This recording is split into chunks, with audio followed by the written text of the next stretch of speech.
Gord Alexander, ladies and gentlemen, thank you for being here. I know you're in the area for the show tonight. Yeah, man. You were coming out 2020 really swinging with all your bands right now. And, especially with the 2019 you had, being so successful with, the Disney, the Metal for Mutts, and so much other shows.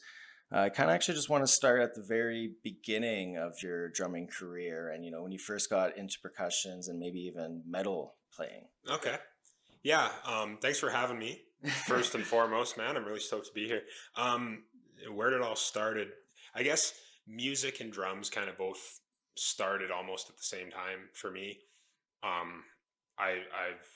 grew up kind of in a very musical household. My parents don't play music. They have no musical talent at all, but they really love music. And right from the time I was a little kid, there was always music playing in the house. So I was just surrounded by it all the time. And it started with like my mom's music, and she was into like, at the time, it was the early 90s. She was into like the modern country of the time and, old like disco stuff from the 70s when she was growing up and stuff. So it was a little bit of everything. And then the thing that kind of broke the mold for me, and this is like one of my earliest memories, and people who know me know that I'm a really, really big Kiss fan. Mm-hmm. To me, they're the best band that ever lived. And the main...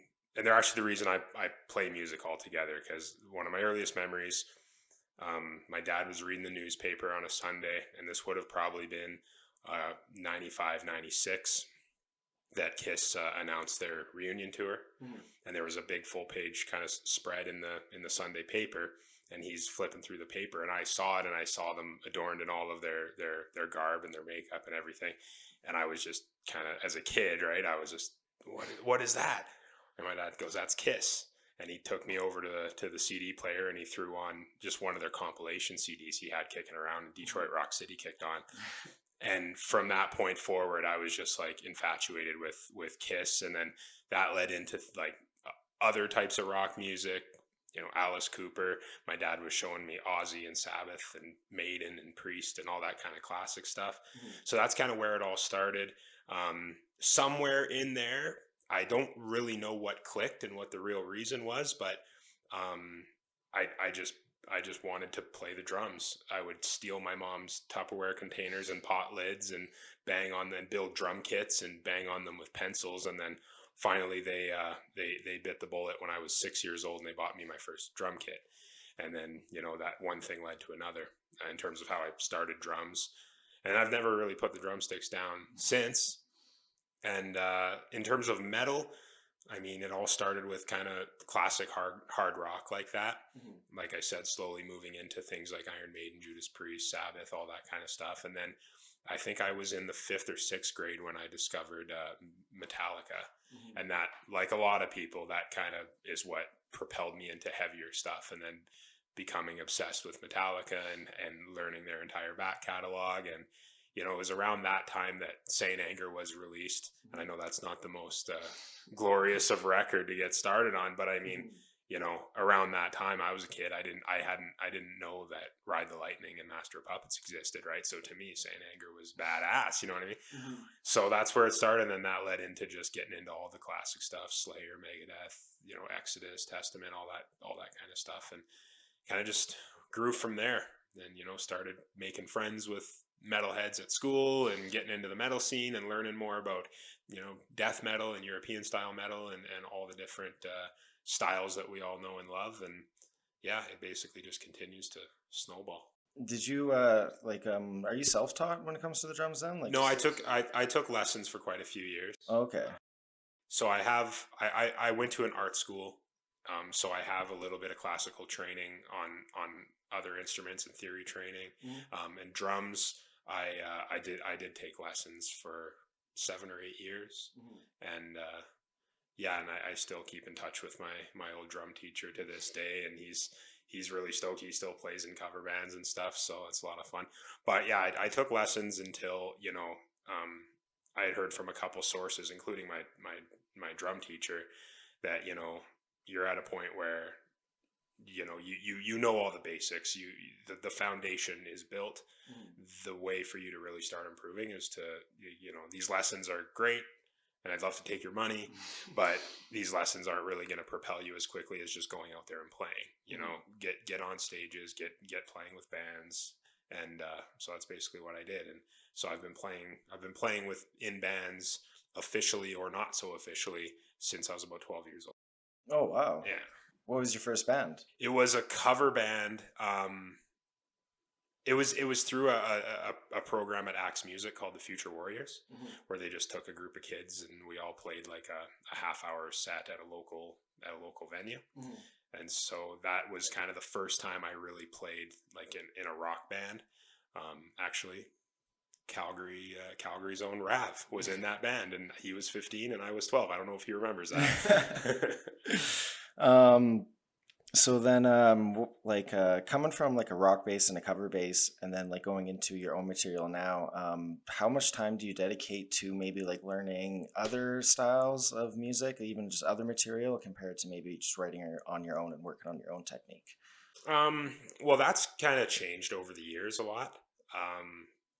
When I just started playing drums, I would learn the technique and like basically marching snare patterns and stuff during lessons to get my technique on point. But then when I'd bring that when I'd go home to practice, I didn't want to do that. That was boring, right? So I'd throw on my favorite albums and I'd learn to play along, right? And that, I was playing my thing was like I'd put on an album and I'd try to play through it front to back. And what I was playing was totally dependent on the time. When I was really young, I was playing like the stuff I was into, Judas Priest and Skid Row and Kiss and that kind of stuff. But then that moved into like System of a Down and Godsmack and Metallica, and that just kept on going. And I think to a certain extent, that's kind of how everybody really learns who they are as a musician. I shouldn't speak for everybody, but I feel like that's the best way to kind of get there. Is obviously, you want to know your theory, you want to know a little bit of technique, you want to kind of know what you're doing and build that foundation. But once you have those tools in place, learning your favorite music, like the music that influences you and inspires you, is a really good way to kind of hone those skills and also decide who you are as a musician and who you want to be. You know what I mean? So that's how I did it early. Nowadays, admittedly, I don't learn a lot of my favorite songs right now. My practice time is more just focusing on where my weaknesses are, and if there's a drum part that I'm writing for one of my bands, I always try to push myself when doing that. I try to write stuff that's a little bit like on the threshold of where my abilities are. So then I workshed that type of stuff in the practice space. I'm a big proponent and I'm a big preacher to my peers of there's no magic pill. You literally need to just practice. And practice sucks, but we all have to do it. And I still to this day do it probably more than anything else.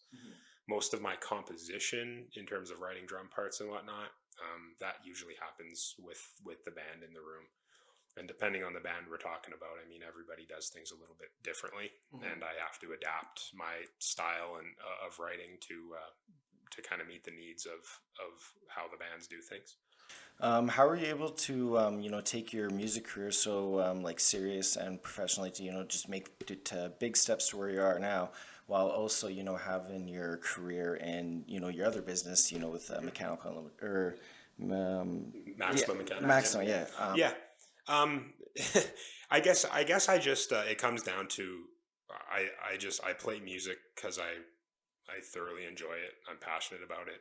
I can't kind of picture myself doing anything else with my free time, and it's kind of at a point now, excuse me, that like, how do I say it?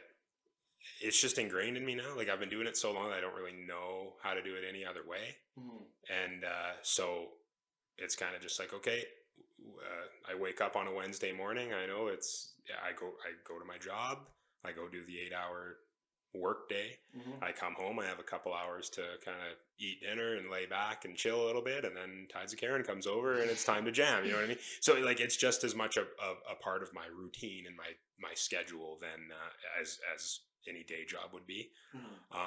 But yeah, like by day, I'm a self-employed tradesman, and that occupies quite a bit of time too. But generally speaking, both aspects of my life, I don't get thrown any surprises very often. At least during the workday, I know, like, from 8 to 5, my business is my priority, and after that, normally I'm pretty much left alone in that regard. Occasionally things come up, but normally I'm left alone to do the music stuff. And then the music stuff, like I said, it occupies the time when work doesn't really occupy that time. And in terms of gigs and stuff, I mean, it's pretty rare these days that a band gets offered a gig like, hey, can you play this weekend? Usually it's like, okay, we have 6 weeks, 2 months in advance to kind of prepare, and then I can just schedule my day job accordingly. Yeah, well, it's very impressive, especially with like 2020 right now, with how active you are with all three of the bands right now. You have photo shoots coming out with all of them. I also seen, I'm not too sure if it was like a photo shoot. It looks like you guys were filming, looked like a music video with Immunize there. Yeah. Yeah. What's is that? I didn't think that has that been released yet. It hasn't been released yet. Yeah. I'm not really sure how much I'm allowed to say. Okay, fair enough. There another party makes the rules in that in that ensemble. But yeah, no, we're there's a music video in production. I believe it's completely filmed, and I think it's just in the post production right now. So hopefully we can get that dropped relatively quick. Now that tonight's actually our last gig that we have booked right now, so that'll free up some time, and hopefully we can get that finished off and kind of put together a proper release for that. Yeah, because you guys played Edmonton last weekend, right? We played Edmonton last weekend. With Siren there? Siren and, Waking Mayhem, and who else was on it? Rising Sun. How was that? It was a good show. It was a good show, yeah, it was a good time. And then you're tonight at Blind Beggar with Siren as well again, right? No, tonight is with Ravens, or Outlaws of Ravenhurst.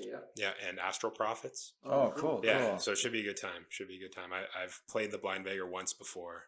Almost a year ago to the date. We were just talking on the way up that last year Tessitura played that venue, like right at the beginning of March. So that was the last time I was there, and I really enjoyed it. So I'm stoked to be back there. It's super cool because, like, even I loved the photo shoots you guys are doing for the Valentines Day with Tessitura. Whose idea was that? Like, how's that coming to play there? I guess that was kind of my brainchild. Dana, who is my better half and conveniently our photographer, kind of took my vision and made it come to life. Of course, so a lot of that magic definitely was in her hands.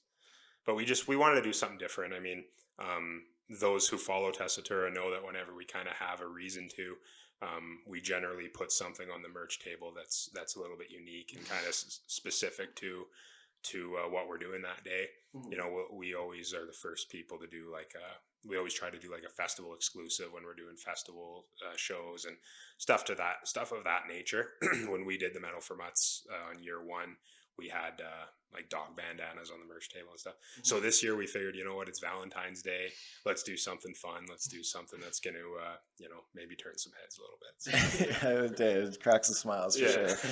sure. So then, like, being where you are in your career now, like, where do you, for example, for me, if I was going to be a drummer, like, opening for Soulfly, like, I'd be like, holy fuck, like, that's super awesome, right? Yeah. Where do you draw, like, the fan to the business side of, like, all that? I don't know. I'm not really like the fanboy type. Like, I'm not usually the type to go and try to have a conversation with somebody. Honestly, to a fault. Like, I wish there was times when I could just go up to somebody and be like, "Hey, man, let's have a conversation here about nothing."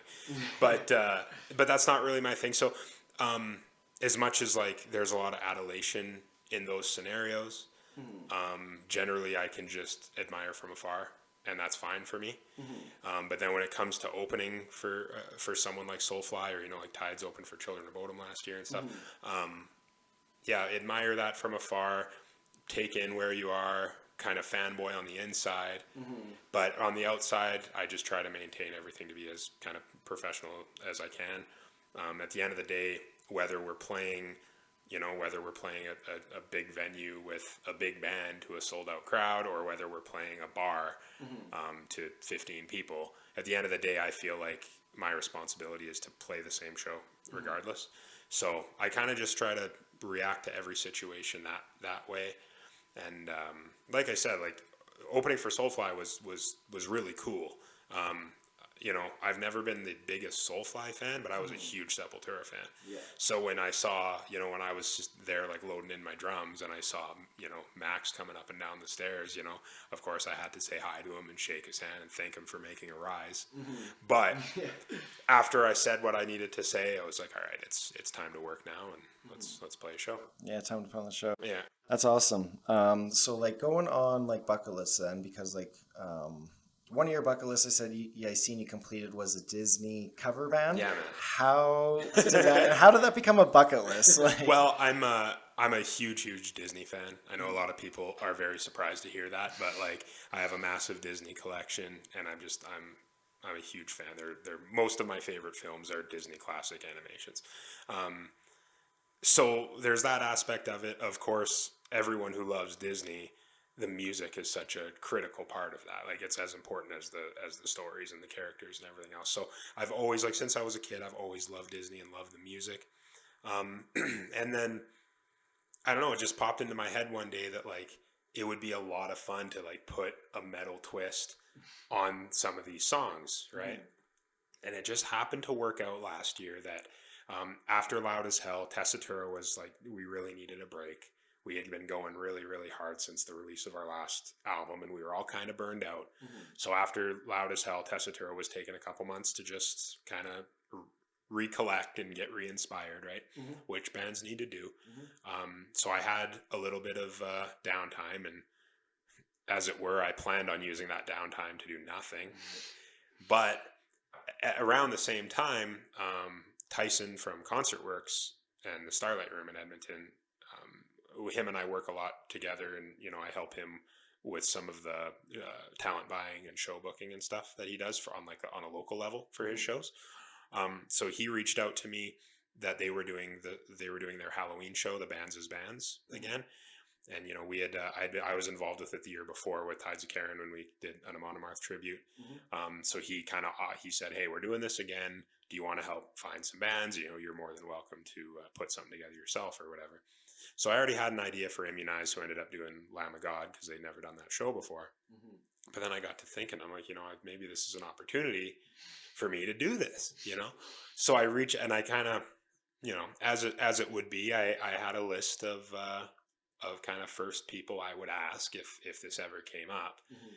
And of course they were all right on board immediately. So we started doing it, and we put it together. I had a great group of guys and a gal with me, and it couldn't have gone any better, man. It was a total blast. Did you already have like songs you were right prepared for then? Like you were like, I have to do this one? Or? That was the hardest part, because like we only had 20 minutes, I think it was 20 or 25 minutes, and when you're talking about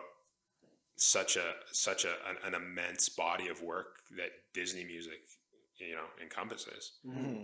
It's next to impossible to say like, okay, well here's 20 minutes of the best material. Because so I mean, we all five of us, I should say, it all started with, we all just like met and we sat on my couches in my living room and we're like, okay, well here's what we want to do. And everyone kind of had their list of like, here's the songs we'd like to do. And obviously if there were any crossovers, well then we would that was a must do, I guess, Mm-hmm. But there was I don't know, it was really hard, to be honest. I don't know how we came up with what we did. It was, a lot of it was based on movies. There were certain movies that were kind of like, Lion King their live action Lion King had come out a few months prior. So, we wanted to hit Lion King because that was hot. Same with Aladdin. Mm-hmm. So we had a couple ideas. The nice thing was like we had the group of musicians to pretty much do whatever we wanted.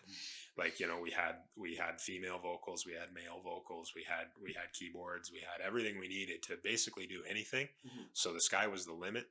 And we ended up, I think we ended up kind of covering all the bases. We did some modern stuff. We did some older stuff. We did one deep cut that maybe only a select few would have gotten. But no, it was a lot of fun, man. I'd love to do it again someday. And I know everyone else that was in that band. Mm-hmm. Every time I see them, I'm just like, we got to do that again. And they're like, yeah, let's do it again. So one of these days we'll make time and try to do it in a bigger way. Mm-hmm. That's awesome. Yeah. So then kicking into Tides, then I seen drums are officially recorded for the new Tides. I think everything's about officially recorded. I think there's like a couple guitar solos left. Mm-hmm. And that's it. Everything else is recorded. Because I seen you were working out of your home studio, but did you record drums at your home, or did you go somewhere else for drums? We recorded drums. I work with Greg Wright, Mm-hmm. who people may know him under the name Hillbilly Wizard, but he has recently changed his business name to Glass Audio. Mm-hmm. So that's kind of my guy of choice. I've recorded 3 records with him now, and in varying capacities that he's worked in. Mm-hmm. So I did my drums with him. In a drum room that his friend kind of operates. Mm-hmm. So I did the drums there, and then we did the bass in my home studio. Mm-hmm. We kind of DIY'd it after the drums were done, and then we're gonna. I honestly, I don't know. I think we have Mike Burton in the band, who is a very very talented engineer. Mm-hmm. So I think we're utilizing some of those talents, to be honest. And I don't know in what capacity, but my drums are done. I know that. Well, that's what I was going to ask is like, the steps some people take to have that home studio, right? Was that something that kind of came upon, or you always had that envision you wanted, or? Oh yeah, no, I used to take that way more seriously than I do now. Like I was kind of operating a really shitty studio when I lived at home with my folks. They kind of let me, I'm an only child, so they were just like, here's the basement, Okay. do whatever you want with it. Mm. Perfect. So I had a little recording studio set up in my parents' basement that I actually like did some work in. And then when I bought my house and moved into it, the basement was unfinished, so I built a studio. Mm. And but since then it's kind of like I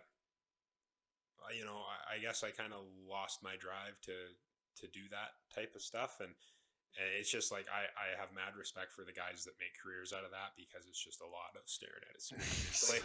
And I just kind of got bored of it. And then aside from that, I just frankly don't have the time. And what little free time I have, I don't really want to be like working with a musician that doesn't want to follow a click. No offense to anybody out there, but we've all been there where it's like, real musicians don't play to click. And then I do also see, because you do a lot of your free time, like I see you got a smoker in the works right now? Yeah, I'm building a new smoker. Yeah. Oh, well, now we're gonna talk. No, I see the menu on your Facebook there sometimes. It looks beautiful. Well, yeah, thank you. No, I'm really passionate about cooking, in particular meat.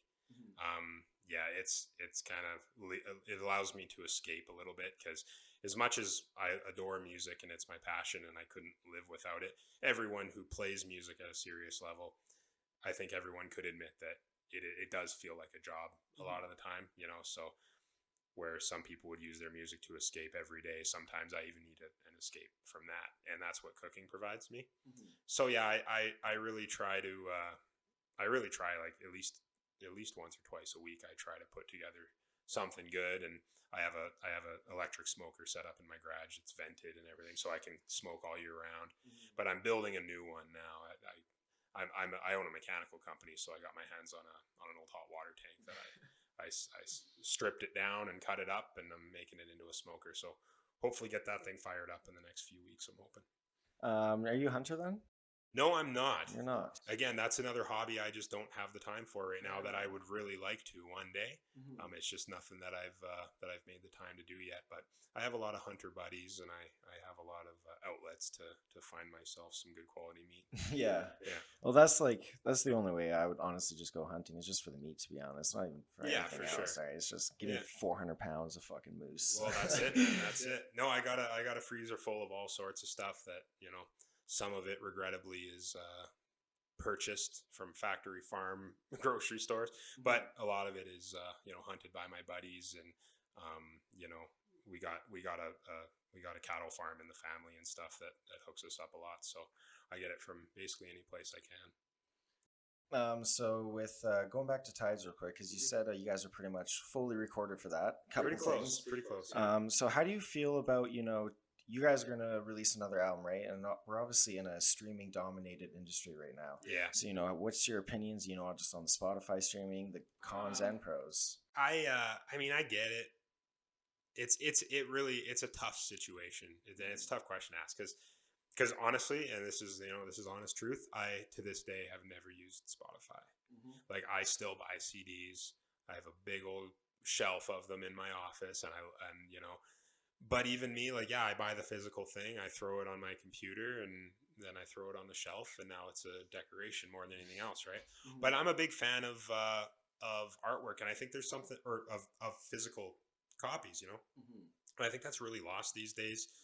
I sound like an old man saying this, because you hear all these, you hear people going, "Oh, there's nothing like, opening a vinyl up and you smell it and everything and you read the liner notes." But like, I'm a 90s kid, and like, I started collecting music throughout like the early 2000s before streaming was really a thing. And I mean, yeah, people were downloading and stuff, using LimeWire and Kazaa and all those things.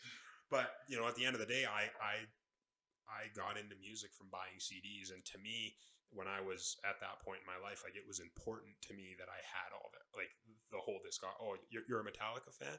Well, that means you have everything they've done, whether it's good or bad or anything. I went and spent money on Load and Reload. Mm-hmm. I listened to them once and never again, but I have them, because I'm a Metallica fan, and that's important to me. Mm-hmm. And I mean, I was that kid that I'd buy a CD, I'd open it up, and I'd read every word of it. I knew who produced it, I knew who did the photos, I knew who did the art. Like, I just ate that shit up. I loved it. Mm-hmm. So for me, and I've kind of, I've said this to all my bands, and like, and especially with Tessitura, mm-hmm. where I'm kind of like the managing aspect of that band. Like, Tessitura will always have physicals, mm-hmm. of anything we release, and even if we don't sell any of them, I'll have one, and that's really cool to me. You know what I mean? But at the same time, I feel like that kind of old school mentality of me, it does cause me to miss out on a lot of things, because mm-hmm. Who can have every single album that they want to listen to? Like, there's, and I especially realize that, like, around New Year's, when everyone's like, "Oh, here were my favorite albums of the year," or whatever, mm-hmm. and I'm like, "Fuck, I haven't heard any of these." And most of it, like, if I had Spotify, I would just be like, "There it is. I can mm-hmm. listen to it right now at the touch of a button." Mm-hmm. But I don't do that, and therefore I miss out on a lot of stuff. But give and take, I suppose. It probably changes the approach. When release, does it change the approach when releasing another album? Oh yeah, well, it does and it doesn't, because I mean, regardless of, like I said, I'm all about physical still. So mm-hmm. regardless of how we decide to do it, that physical is going to be there. Mm-hmm. But this day and age, you have to release digitally too. Mm-hmm. You can't just do physical, because like, no one will hear your shit. Mm-hmm. And as much as like a lot of people do buy our CDs, like, I think that might just be because they want they want it to have it. I don't necessarily think people are consuming the music primarily from the CDs anymore. You know, they're using Bandcamp, they're using Spotify, they're using whatever outlets they can, YouTube. I mean, that's total speculation. Like, I've never talked to anybody about that, but just based on, you know, on what I imagine, because like I said, even for me, man, like I do buy CDs religiously. That's the only way I don't even want to, I bought one CD digitally recently. This was like when Tyrant, the Edmonton band, released their latest. They just released it digitally. I'm like, well, fuck. Okay. So I went on Bandcamp and I bought it and I had it digitally. And then like a few months later, they put out a physical. I was like, you fuckers. So I bought that one twice. You're welcome, Brett.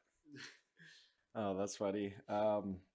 So then, because like are you a big vinyl collector then, since you like physical copies? No, I never got into vinyl. You think they're making a push back? Vinyl's kind of getting popular totally right now, man. right? It's huge. Yeah. It's huge. It's amazing. Man, even cassettes are making a big comeback, which is like crazy, man. I heard a statistic that like last year in the U.S., like 160,000 cassettes were like newly pressed cassettes were sold. Oh wow. Yeah, isn't that wild? I don't know. Like I have no reason for it. Like I'm not one of those guys. Oh fuck vinyl. I think vinyl's cool. I think it's super nostalgic, and if you're into that, then all the power to you. That's wicked. I plan on releasing a vinyl at some point. I was going to ask, right? And probably a cassette too, especially, you know, like it seems like a thrash audience really wants cassettes these days. So Tessitura might have to do that in the future. But I think, like, to me, I think CDs are like the perfect format, which is totally biased. But I think it is because you get the physical aspects that you get from a vinyl or a cassette or something, but you throw it in a computer, it's digital. So you can use both of it. Like you can't take a vinyl and throw it on your iPod or a phone or whatever you do these days. I still have an iPod. So then let's actually go into your drumstick sponsorship then. Okay. Cool. You know, how did that come to about? Well, pretty straightforward. I just like I started. I mean, I've used a bunch of different sticks over the years, and some of them I stuck with, and some of them I didn't. And then I started using Los Cabos, and I instantly fell in love with the sticks. Like legitimately, I'm not saying that because I have to. Like I think they're some of the best sticks they're among the best sticks that I've used. So then after, you know, I'd played their stuff for like 6 months or so, and I was pretty married to it. You know, they were giving me no reason to change. Excuse me. Actually, years ago, when Los Cabos first started being sold in Edmonton, I was shopping at a place that's no longer there called the Acoustic Drum Shop, just on White Ave in Edmonton. And the guy there, Alan, he was the first distributor here of Los Cabos, and I went in there to get some stuff, and he's like, "Man, you gotta try these sticks." So I tried them, and like this was years ago. Like I was young, I was too young to even know what I was looking at, right? And they felt great. I remember they were really good sticks. They were exceptional, but at the time they never made a nylon tip. And at that time I was like, "Oh, it's got to be nylon tip, man. I play metal." So I just kind of passed them by. But then now years later, I got reintroduced to the sticks, and I kind of fell in love with them. So after I was like. After I had decided, like, okay, I really like these sticks. Like, these are something that I could commit to. I just decided I reach out to everybody I play. You know, it's not like I just reached out to them. So, and in my reaching out, I ended up kind of getting into talks with them and negotiating back and forth a little bit, and sent them my stuff, and they liked what they saw, so they welcomed me into the family, and it's been awesome. Like they're a great company. The artist support is just so on point. I can't say enough about it. And they converted me to wood tips. That's the funny end of that story. I never played them before because they didn't have a nylon. Now they have a nylon. And like when I first got my deal with them, I ordered a case of nylon tips. And for whatever reason, the wood tips feel so good. And I've even kind of, maybe I'm aging or something, but that softer ride cymbal tone is really meeting my fancy these days. So I'm a wood tip guy now. Yeah. Have you gotten all your are you Edmonton native? Like, yeah. So you've like had your whole career in the music in the Edmonton scene. Yeah. I'm going to ask you one of those impossible questions now. Sure. So with the music industry where it is today, and I mean just local, right? Because Calgary's got a great local music scene. Same with Edmonton now. Yeah. Where do you see it? Because we are in 2020 now, right? Where do you see that 10 years from now? Do you see more venues, less venues? Okay, well, I've been going to shows, like local shows, since I was 16 years old, probably. And that was, so we're talking like 12 years.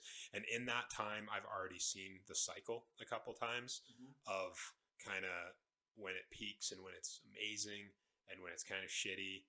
And it truly is a cycle.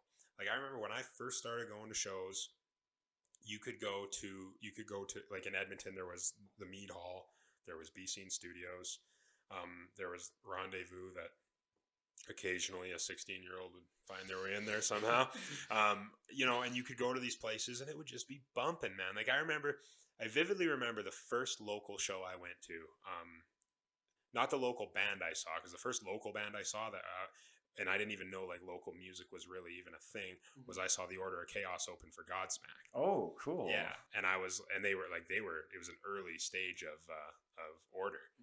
And I was like, wait a minute, like there's local metal? This is crazy cool. So that was like my introduction to local metal. But then the first show I went to was at the Mead Hall. I think I was 16 years old probably, and I saw Vinyl Spine, Shadow Blade, and Six Gun. Oh wow! Who basically all those bands are now Striker. Oh, okay. So like all those guys are still doing it, and like, but that was the first show, and it was wild. And you'd go in there and you'd see bands like that, and there was always people there, and it was a great time. Then the laws changed, and minors were no longer, because you used to, and I think you can still now, but you got to fill out some government documents. But it used to be less strict, where like if you're 16, 17, you could go play a bar. You have to open the show and you got to get out of there as soon as you're done, right? But then the laws changed and it became a lot more difficult for us to do. So I was just going to the all ages shows at Avenue Theater and B Scene Studios and at the time. And then when I turned 18, and I'm the youngest guy in Tessitura, so they were all waiting on me. When I turned 18, it had kind of approached a bit of a downturn, and people, for whatever reason, some of those really admirable local bands were kind of starting to fizzle away, unfortunately, and it was entering a bit of a low turn. And we kept grinding and stuff, and I kept going to shows, and gradually you see it kind of pick up again. And I feel like right now, as we sit here, it's kind of approaching another downturn a little bit. People still are, attending the shows and the scene, at least in Edmonton. Anyway, I can't speak for anywhere else, but in Edmonton, there's a very loyal music community still. But it's not as active as it was, say, 3 years ago. Venues are closing down. That's just a fact. I know you guys have that here too. Huge, yeah. For a local band now in Edmonton, a local metal band, there's really only like 3, maybe 4 places that you can play. So that really cuts down on things. And then you just compare. It's just like a perfect storm for things to not be great right now. Like the economy's shitty. Yeah. People they don't have much disposable income, and unfortunately for a lot of people, a $10 ticket to a show is tough. Like and if you can't do it, you can't do it. So yeah, I think right now it is kind of in a bit of a lull. Not to say it's terrible, because it's still great. Like we're still playing to even a mediocre show right now is still really good. So I'm hoping it does. I'm hoping it kind of bottoms out. Like I'm hoping it doesn't get any worse. But I do totally predict that eventually, like, it's going to turn back up again, And it is a cycle. Like I said, it's happened a few times since I've been involved in the scene so far. I'm sure it's going to continue happening that way. So I always got to ask these ones because I kind of always like these stories. What's your favorite show you've played then to date? Oh, that's tough, because there's so many different things that make a show great, right? And I mean, one show might have certain parts of it, and one show might have different parts of it. I mean, a real highlight was opening for Bodom. Mm-hmm. Because Children of Bodom was like one of the bands that, you know, I was into Metallica and Slayer and all that shit. Mm-hmm. But then like I couldn't really deal, like, to me, like death metal or like harsh vocal metal, I suppose you could say, Mm-hmm. was like Cannibal Corpse and Deicide. Mm-hmm. And I couldn't, and even to this day, like I'm not really into that like ultra raw Yeah. stuff, right? But then like Lamb of God and Children of Bodom were the two bands that like broke that for me. Like those were the bands that I just became obsessed with that were doing like harsh vocal type music, call it death metal, whatever you want. Mm-hmm. So like Children of Bodom was a massive, massive influence on me, and I know it was a massive influence on all the guys in Tides of Kharon. Mm-hmm. So, I mean, Cam, our bass player, has Hatebreeder tattooed on his arm. Like we're pretty big Bodom fans. So that was huge. But you know, there's parts of those shows that aren't ideal for like playing a show. Mm-hmm. And you know, not to say by any stretch of the imagination that I'm complaining. Mm-hmm. But you know, those shows, anybody who's done those shows know it's like, okay, basically the tour gets all the time in the world and all the space they need and everything, and then there's the local. And Kate, you guys, you play in 15 minutes, get your stuff up there, like hope you have enough time, hope you have enough space. Like they're not very accommodating. Mm-hmm. Whereas, you know, but like they're not very accommodating, which makes it a challenge. Mm-hmm. But I mean, if you look around, you're like, holy shit, like we're opening for these guys. And Soulfly, you know, similar scenario. It's like, okay, yeah, this show's got its challenges, Mm-hmm. but we're opening fucking Soulfly, man. Like, you know, fist bumps all around. Mm-hmm. But then, you know, compare that against like another highlight was the last Tessitura CD release show, which, you know, on paper was a bar show. Like we sold out the Rendezvous pub, but it was killer, man. Like it was such a good time. And, you know, we headlined the show. We played a longer set than we'd ever played, and people were digging it. You know, it was killer. Like the crowd was rowdy as hell, Mm-hmm. you know? So, I mean, that's a highlight. Anytime we play in Prince George, BC, those people are crazy. So that makes for a good show, Mm-hmm. even when you know that those type of places present their challenges too. Really long drive, Yeah. you know, and it's not a fun drive either. Like driving up to Prince George, it's not like you have beautiful mountains to look at. Yeah. For a portion of it, anyway. Mm-hmm. But yeah, you get there and you're just like, you know, challenge you to find a rowdier local metal crowd than you get up there. Mm-hmm. So I mean, every show, like I've been very fortunate, man. That like you know, I don't know how many shows I've played, but most of them, like a very, very high majority of them, have been awesome in some way. Mm-hmm. You know, I haven't played a show that has left me like, you know, disappointed Mm-hmm. in a long, long, long time. Like everyone, when you're starting out, like when we were all 18 in Tessitura, like playing our first bar shows, Mm-hmm. yeah, you play to the bar staff. Mm-hmm. That doesn't feel very good when you're done, right? You're like, okay, well, we made $20 and we, you know, maybe they'll invite us back because the only guy that saw us is the guy pouring drinks and the sound guy. Mm-hmm. And that sucks. But at the end of the day, like everyone has to pay their dues that way. Mm-hmm. And, you know, if you just go through those shows and get through them and muscle through them, you know, kind of the sky's the limit eventually. Mm-hmm. But since like there was a period of time where we had to do that, like every band does. But since then we haven't had to do that. So it's awesome. Well, then that kind of might answer, like, what was then maybe just a really surprising show, like one that you're like, I know you said like you don't really expect low or anything, right? But you know, what was maybe just one show like was just super surprising? I mean, yeah, I don't know if there's any specific one per se that was really surprising. Mm-hmm. I mean, you know, we do always have like a notion of like how the show's gonna perform, Mm-hmm. like from a business standpoint, right? Yeah. Because there's ticket sales, Mm-hmm. and you know you can usually gauge by like if people are talking about the show, like how much hype it has, Mm-hmm. how, you know, how many tickets are sold, how many of your friends are on your ass. You got tickets? Mm-hmm. So like you usually can tell, if you usually have a bit of a notion if like, okay, this show's definitely going to be a banger. Mm-hmm. Or like, okay, it's a week out and we haven't sold many tickets. Okay, let's step it up here, guys. You know, Mm-hmm. But then at the time of the show, you never really know. So there is surprises sometimes, both positive and negative. Mm-hmm. I mean, there's been times where we've sold a shitload of tickets and we go in there headstrong, like everything's going to be good, but then a blizzard rolls in and people want to stay home instead, so it hurts your attendance. Mm-hmm. But at the other time, like on the other hand, there's been shows that we've been like, you know, unfortunately, guys, we're we're gonna go play the show. We're gonna roll with the punches. It's probably not gonna be great, and the place is fucking packed. You know. So I mean, has there been any specific times? I can't really think of any, but I know there's been quite a few scenarios like that. Yeah, and it happens frequently, I'd say. So, real quick, we're just gonna go into some little generic thing for drummers. Okay, let's do it. Do you move the most equipment? Depends on the band. Okay. No, I would say I definitely move the most equipment, but I will say props to all my bandmates because they do help out quite a bit. It's, I'm the drummer, so by and large, I have the most equipment.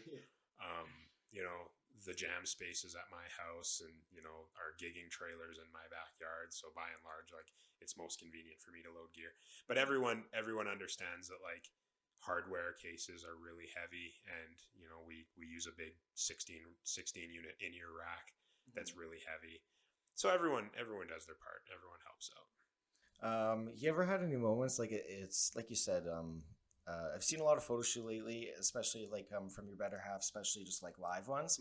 But was there ever a time like back in the day, since you were the drummer, you just had like no live shots? Because back in happens the day, all the time, man. That happens all the time. And actually, like, not to I know I'm very biased and like not to toot anybody's horn here, but I think like Dana kind of does that exceptionally well, especially when there is access to that. Like even when I'm playing shows, even before me and Dana were together, I can't tell you how many times she's like come up and got in my face to take pictures of me. Like, she'll go right up on stage and go through the labyrinth of cables and cabinets and make an effort to get a close-up shot of the drummer. And I don't think there's ever been another photographer that's done that. So that's really cool as a drummer, because man, we're never in pictures. You never see us, which is fine. I mean, I think I think most drummers, I mean, there are some drummers out there that think they're front men, but I don't. I'd rather be hidden in the back. I don't need to be out front.